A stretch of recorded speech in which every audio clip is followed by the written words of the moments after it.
If there was a car crash 10 blocks away, that window washer up there could probably see it. Now, that doesn't mean he's God or even smarter than we are. But from where he's sitting, he can see a little further down the road. This is the No Fear podcast. We know what scares you. I'm Matt. I'm Mel. And I'm Lisa. And this is the No Fear Cast, the podcast where we dissect horror and all the things that scare us. This is episode 14 of season 6, and we are continuing our series of episodes all about the world of cryptids, this time with the movie The Mothman Prophecies. All right. Well, as Mel said in the intro, this episode is going to be devoted to the Mothman Prophecies, which began its life as a book, but we're going to be sticking more towards the film adaptation of it that came out in 2002. If you're not familiar with it, it was directed by Mark Pellington. The screenplay was by Richard Hatem. He apparently also wrote some episodes for Supernatural and Grimm. And it is based on a book from 1975 by John A. Keel, who is a journalist and a UFOologist, or I guess ufologist. So the movie is starring Richard Gere, Laura Linney, and Deborah Messing, although I do think, just as kind of a side note to it, Deborah Messing, she's barely in the movie, so and I'm sure we can maybe talk about that. But those are the three main actors or actors and actresses in the film, and it is based on real events, or at least supposedly real events.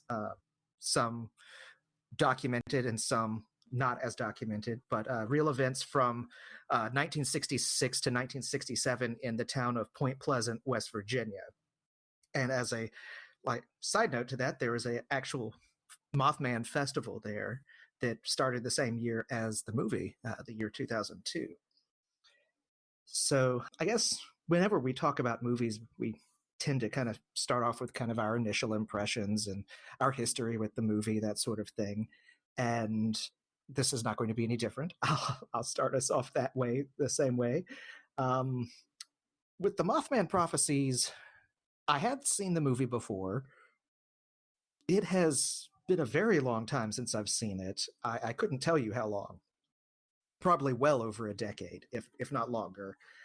But I know I had seen it and I remembered it, but I didn't really remember it super clearly, except for the fact that Richard Gere was in it. I didn't even remember that Deborah Messing or Laura Linney are in the movie. And so watching it again for the podcast was kind of like watching it with fresh eyes, but with a weird sense of deja vu, I guess. I have never read the book that it's based on. I'm vaguely, tangentially familiar with the idea of the Mothman, but I haven't really done lots of in-depth research on this particular cryptid. For those of you that are Patreon supporters, when we talked about our favorite cryptids, I know Mel mentioned the Mothman Prophecies, and the Mothman as one of hers. So I think I will have to defer to Mel for more history and background on the movie. But I mean, on the whole, I like the movie. It's very, I don't know how to say this for those of you who didn't grow up in the 90s and watch lots of movies from the 90s, but it just has a very specific feel to it. There is a type of movie that was really popular in the 90s that was like a thriller, that was like lots of tension but still kind of slow paced, not lots of massive action but still interesting. And this, it's like fits that kind of criteria to a T. Like it really feels like a late 90s thriller, and I mean, being in 2002 is just barely out of the 90s. But I mean, I feel like it was definitely an interesting movie. In my opinion, it probably could have run a little bit shorter. I think the running time was just about 2 hours, and it feels like maybe they could have trimmed the fat a little bit just to make it a little punchier. But I mean, overall, I liked it. My main criticism or complaint on the movie is that I feel like it was focused way more on Richard Gere's character and didn't give as much background information on the Mothman that I wanted, I guess. I mean, you get it, but it comes in kind of fits and bursts. But that's kind of my overall impressions. I do like the movie. I would watch it again. I definitely would watch it again sooner than the last time I watched it, have less of a gap. But I'll turn it over to Mel or Lisa to jump in and kind of give your initial impressions before we do the deep dive. I guess I'll jump in here really quickly. The Mothman Prophecies is one of those movies that I guess it would have been maybe a couple of years after it came out in movie theaters, which I did not see it in movie theater. I just kept seeing it was on like some cable channel. I was in grad school, and it seemed like when I would turn the TV on in the afternoon or even the evening, it would be playing. And so I ended up watching like the beginning, middle, and end out of order because of that. And then finally I was like, okay, I'm going to watch this movie. And I'm pretty sure I rented it, or I just like figured out when it was going to be on TV and watched the whole thing. I cannot remember if I knew much, if anything, about Mothman or was interested in that before the movie. I feel like maybe right before the movie came out, I watched possibly some sort of like, I don't know, like 60 Minutes or Unsolved Mystery type thing, maybe about the Mothman. But I also could see, looking back, that maybe when the movie was coming out, I just read some stuff about it. But I have never read the John Keel book that this particular movie is based on. And it's my understanding, however, that Keel, the character of John Klein, I guess, is kind of based on Keel, because Richard Gere's character he's an investigative reporter and he starts investigating Mothman. But it's my understanding that John Keel's book started kind of making this case for this pattern between the appearances of the Mothman that happened in the like the year leading up to the crashing down of the Silver Bridge to I guess it would have been a little bit after that time, when supposedly Derenberger, I'm blanking on his first name right now, was driving, I think, to work in Parkersburg, Virginia, and met character called Indrid Cold, who has since been called the Grinning Man.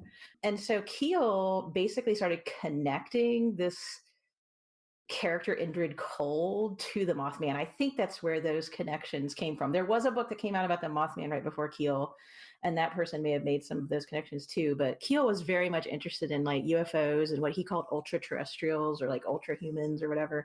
And so his idea was that Indrid Cold was some sort of like outsider figure who would communicate telepathically with people. And Indrid Cold has almost become like, I guess, I mean, saying he's a cryptid would go too far probably, but like he's very much connected to Mothman now. In fact, I just started watching the Amazon Prime documentary Hellier a couple weeks ago, and I've been kind of shocked at how it just took a right turn immediately into Mothman and Indrid Cold all of a sudden. So it's been kind of weird, like watching that, where they're talking in depth about the Keel book when I have not read the Keel book, and I was never interested in taking that much of a deep dive. But when I lived in West Virginia, I took a ghost tour in Parkersburg, and that was a major part of that ghost tour, was telling the story about Derenberger meeting Indrid Cold. It's a thing that people who are interested in the paranormal there talk about.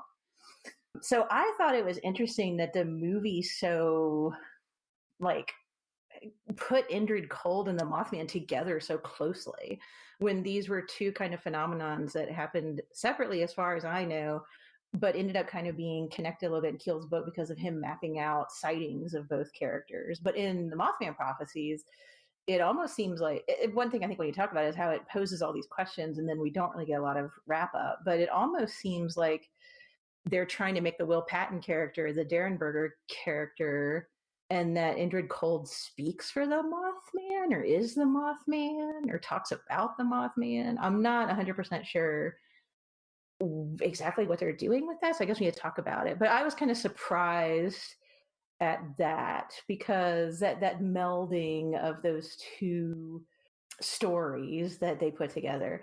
I also just want to say that the end of the movie claims that no one knows why the bridge fell. The bridge fell because it was an old bridge and it had not been updated for cars in the 60s, and an I-beam gave out. It apparently had a lot of traffic on it, a lot more than people had intended for it to have, and then when they built it in the 20s. And So that is why it felt, I thought it was kind of weird that they would say nobody knew at the end of the movie when people did. It seemed, that bothered me a little bit. Like, you can say that the movie is kind of based around stories or kind of folklore of the area, even though, like you said, Matt, is not around the first sightings of Mothman that we talked about in the Patreon episode. But I thought that kind of bothered me a little bit, to be like, there's this mystery around the bridge when there's not, because like 46 people died when the bridge fell. So I thought that was interesting. But I like the movie. It definitely has a 90s thriller feel. It's creepy. We can talk about some of the creepy spots in it. There's some creepy spots that I remember being creepy, and 10 years later, so watching it is still kind of creeped me out a little bit.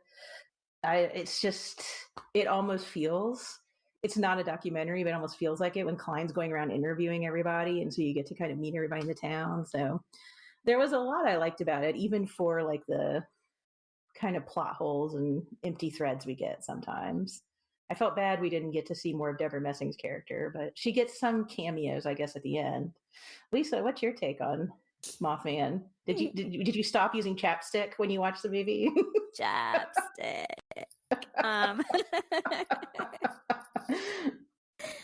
Okay, I do like this movie, and I'll talk about what I like in just a minute. But you have like hit on 2 points, Mel, when you were talking about it, that I do want to point out right away that bugged me about this. And I think it speaks to like the idea of cryptids too in general, that kind of annoys me or bothers me, or I feel like is at least worth talking about. And that was when they, at the end, they said the bridge, they didn't know why it collapsed. And I get why they did it.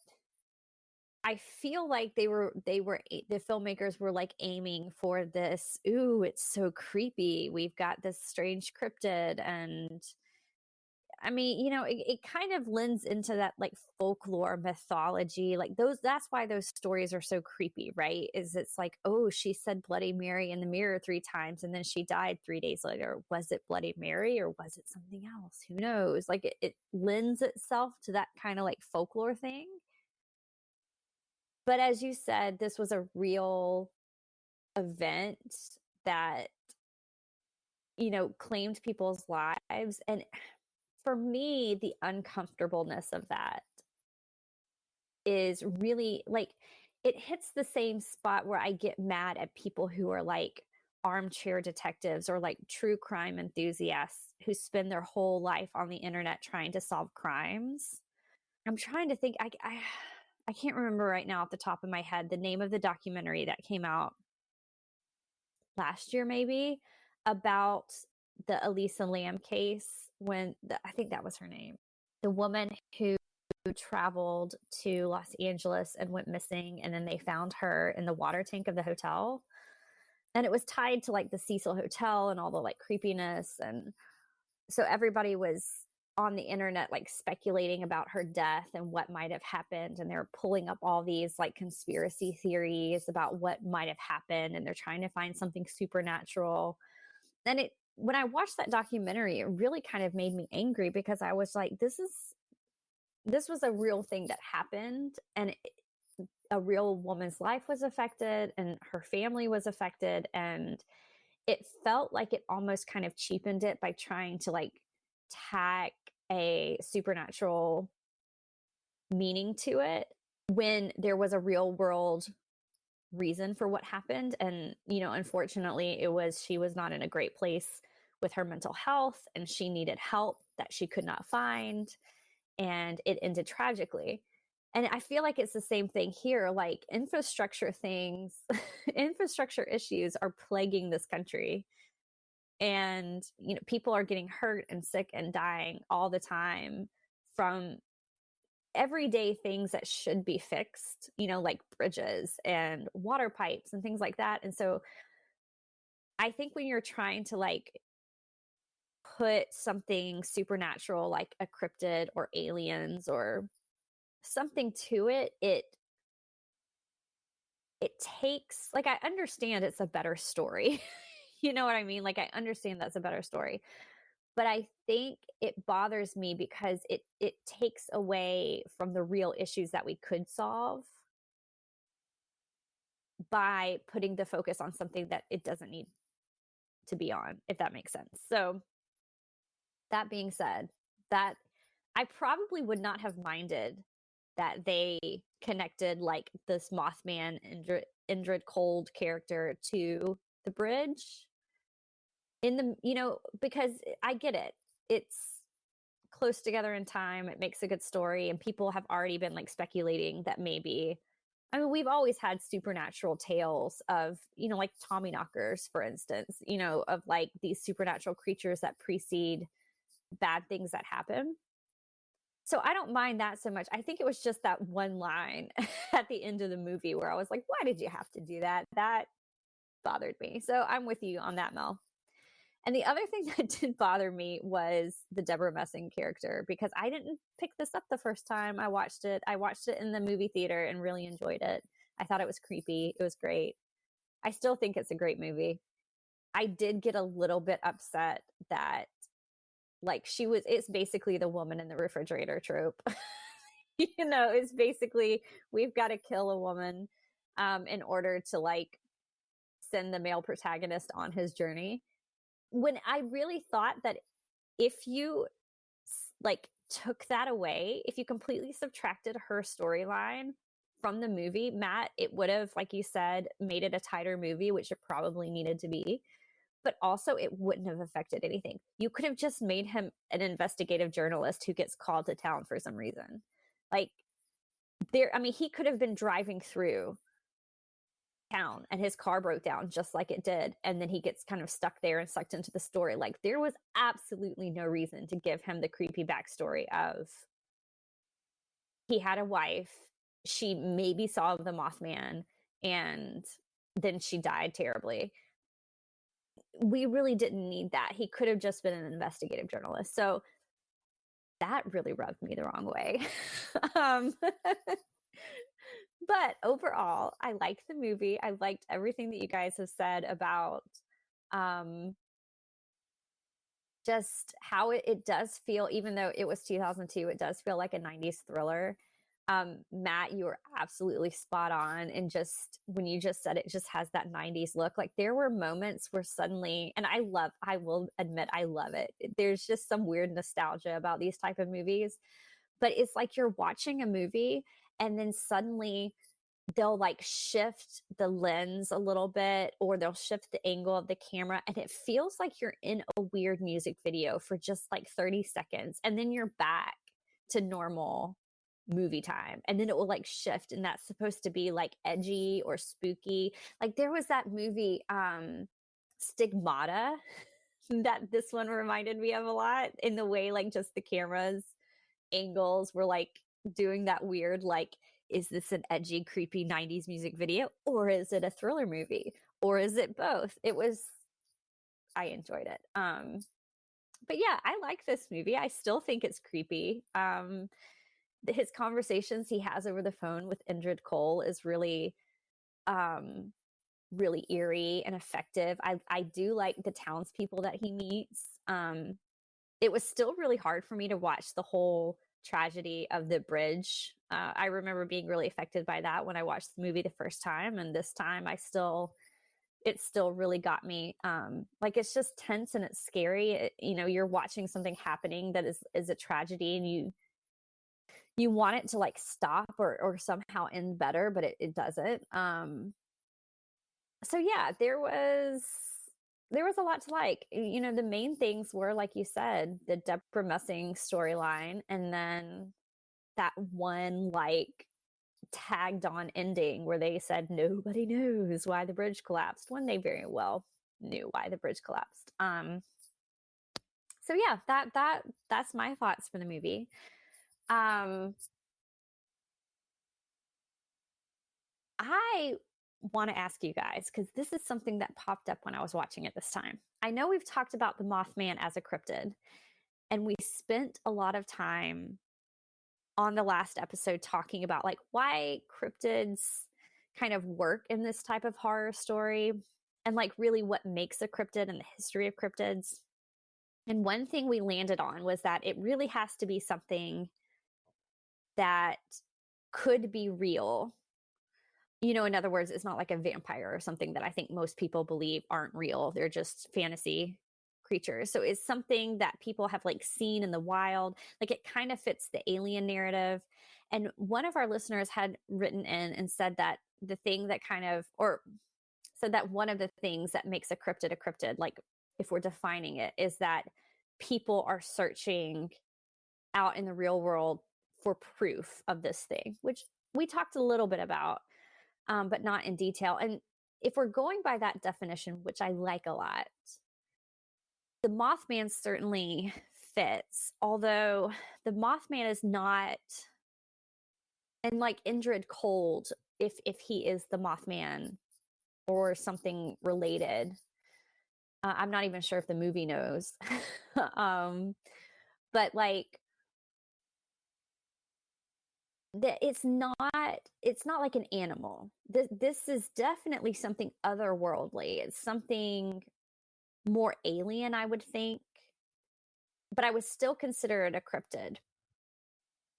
But one thing I really liked that this movie brought up was that there are things in this world that don't always have human motivations. And so, because they kept harping on this throughout the movie, that you can't really understand it because these things like precede tragedies, but they're not really there to warn you about it because the outcome doesn't seem to change and you can't change it. Even if you figure out like their cryptic messages, there's nothing you can do to stop it.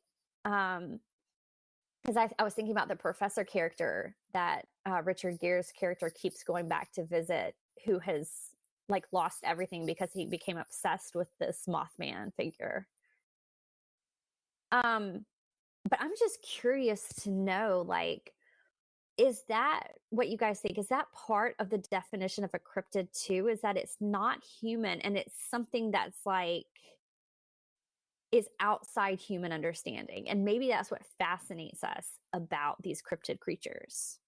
I was just going to say, I find that such a fascinating question because I like the Mothman and I've always thought of the Mothman as a cryptid because if you go back to those original sightings in 66, first you have, the guys, I think they were digging graves and they see what could have been a bird, but it's like nothing they've ever seen and it seems way too big to them, fly over them.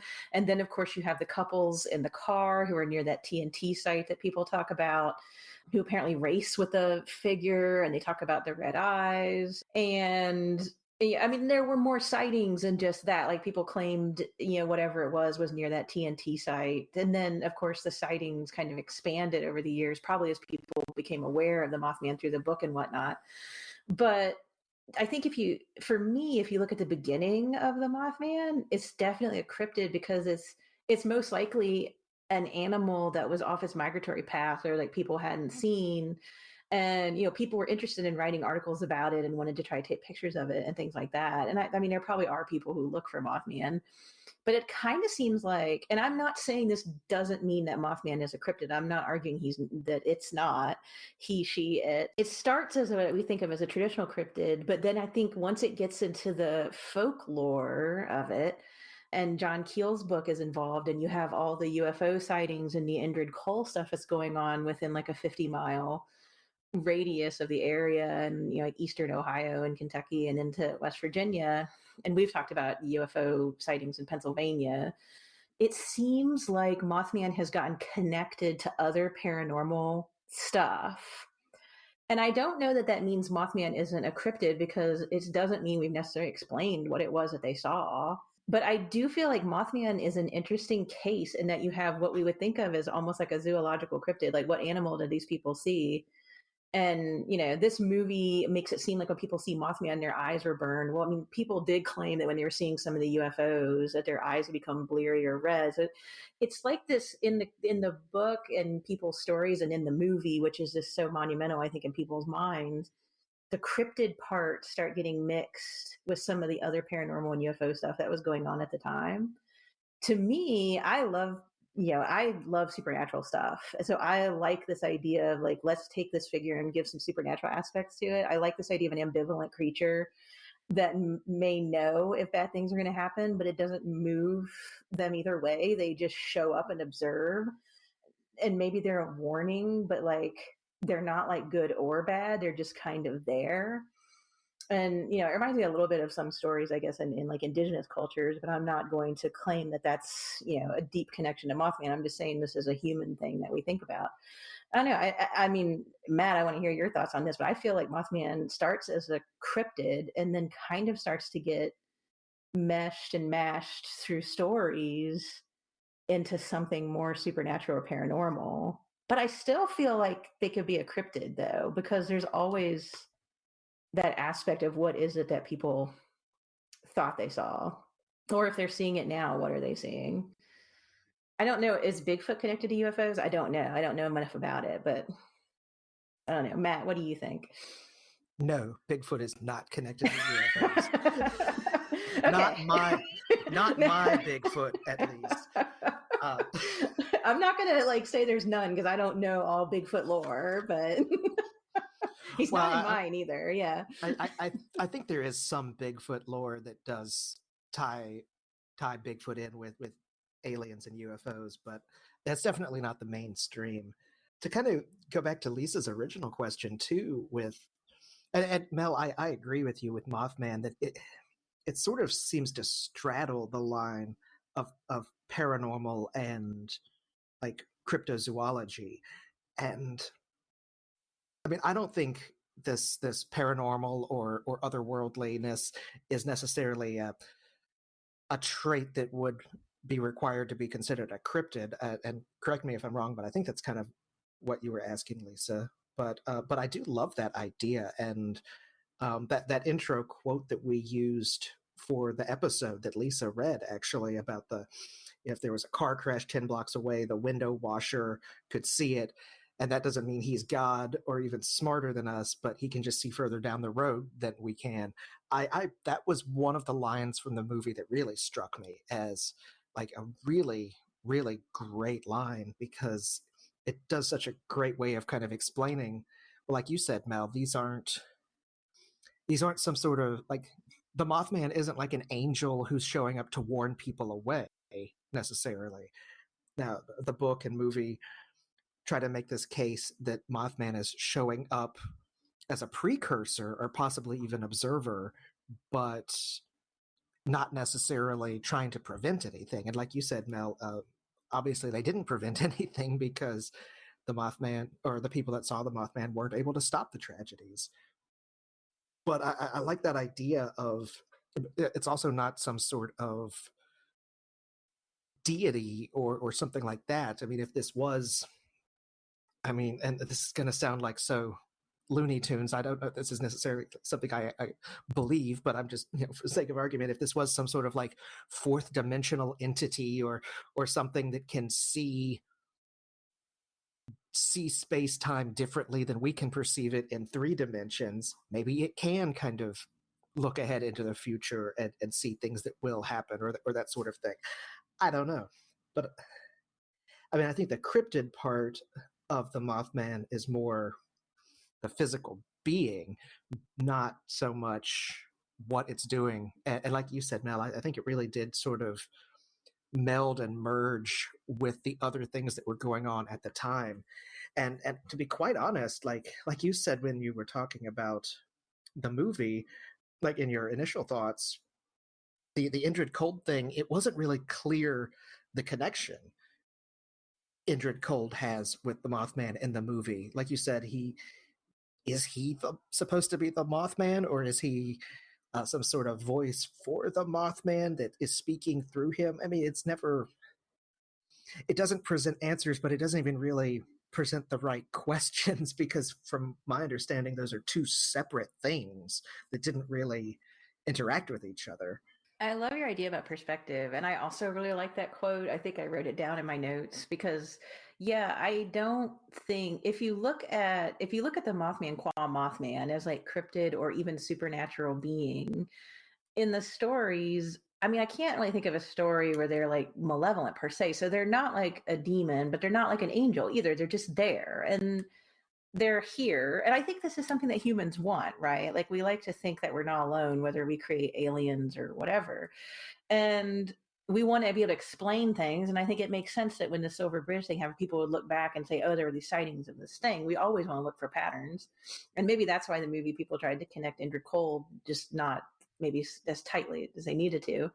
But yeah, the idea of perspective is so fascinating to me. It's not an angel, it's not a demon. It's an entity that sees way more and knows way more than we do. I mean, what I think Leek, which is apparently, you know, is Keel spelled backward, but Leek, the academic he talks to, says at one point something like, what was it, like, Richard Gere's character says, well, if there's so much more, if this entity is so much more advanced than us, why doesn't it explain itself to us or let us know it's here?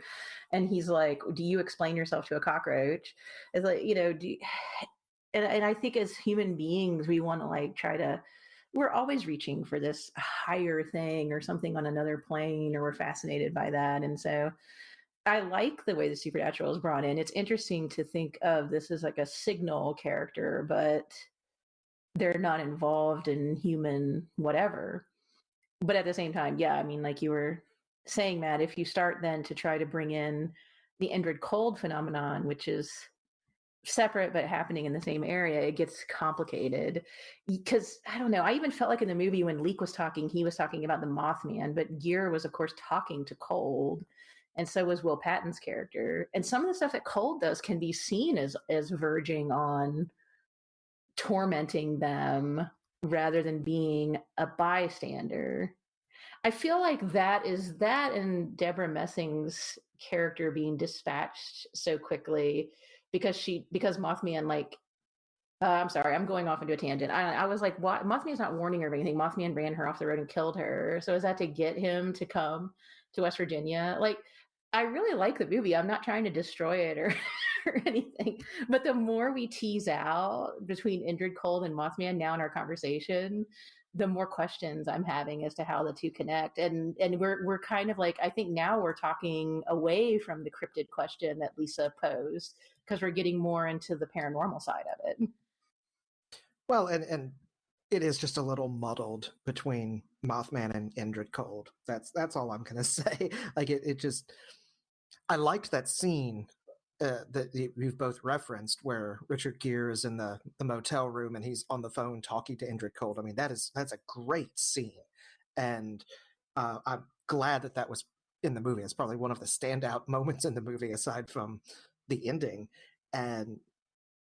But yeah, it's just kind of muddles things because it doesn't really explain Indrid Cold versus the Mothman, and it doesn't really.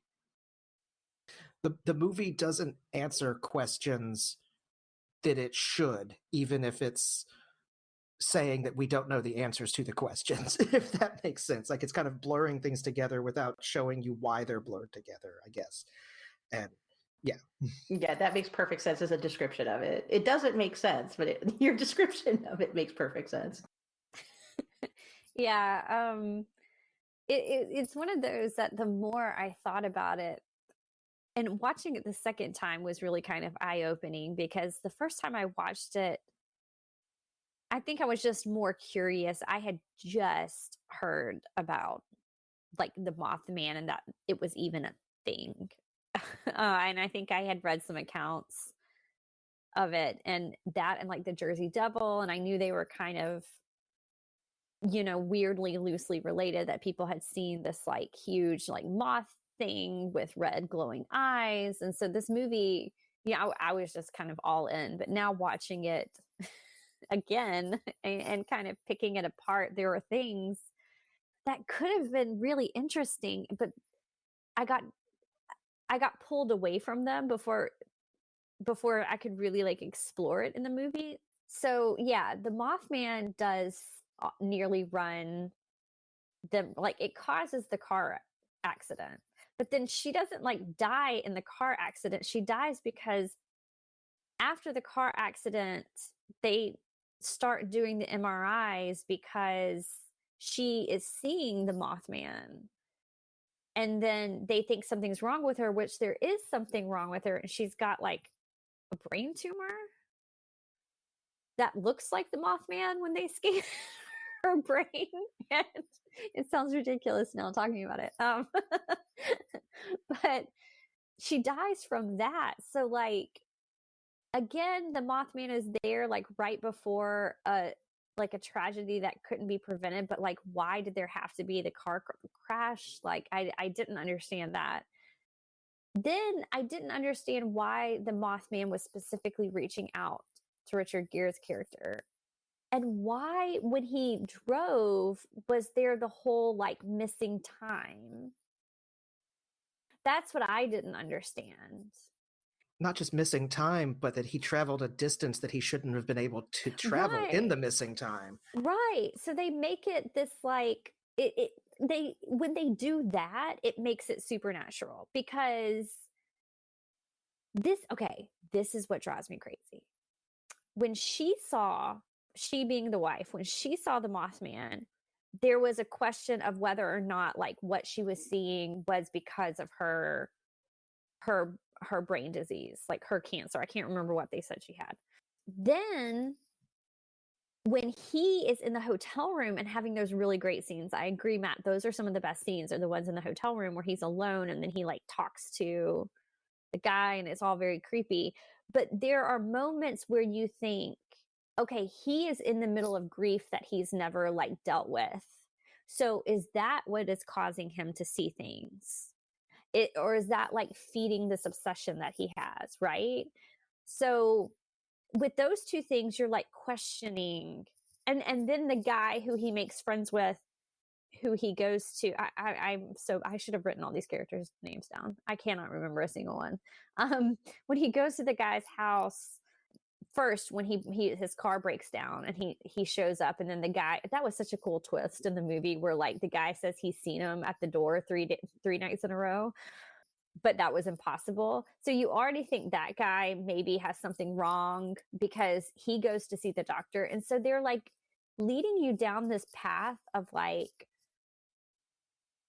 well, everybody who has seen the Mothman, there's a real world explanation for why they would be like hallucinating. You know, either it's grief or there's brain trauma or something that has happened. But then when you realize that he's traveled this distance that it is impossible for him to have traveled, it takes us out of that, like, is it real or is it not? And you're like, okay, well, this had to be something supernatural because there's no other explanation for it. And that was really frustrating to me because I would have rather the film like leave us in that, is this real or is this not, up until the end. I thought that would have been more effective, because so early on they're like, nope, something supernatural weird is happening. And I really didn't like that at all. But I will say, as he was exploring everything, I thought they did it was kind of cool seeing him and the Laura Linney character who played she was kind of his love interest, but then she was also like the town cop, and so she got pulled into the story early on. And I liked that she was with him investigating a lot of the stuff, because I felt like they had a cool like Mulder and Scully vibe going on. Like, she was definitely the one who was like, nothing supernatural is going on, there's an explanation for everything. You know, she's the kind of practical realist, and he was the one who was like, I need to believe this is true. So that was kind of cool. Again, very 90s, but I liked it. And they did that again when he played the tapes for the recording experts, where they said that Indrid Cold's voice was just electrical impulse and not human vocal cords. So it seemed like they always wanted to try to go back and forth between, could I explain it or could I not explain it? Guys, is that a real thing? It's What? like voice like voice analysis, like the maybe, guy who was like, that was kind of cool, where like Indrid Cold could like talk in Richard Gere's voice. And like they kind of, it was a really sloppy way of explaining it, because the way they connected Mothman to Indrid Cold was to say that the Mothman appears like to everybody as something different. So like some people will see like a giant moth cryptid thing, and some people will see like a smiling man, or apparently they'll see Richard Gere show up at their door. So like it's almost like a mimicker, but I didn't understand why. Like, why would it need to do that? Why would But it need to like appear differently to different people? There's a playfulness though to it. Almost like it's playing with the people around it. Yeah, I mean, but why? Yeah. You know what I mean? Like, why is that playful? That was never really explained why the playfulness was there.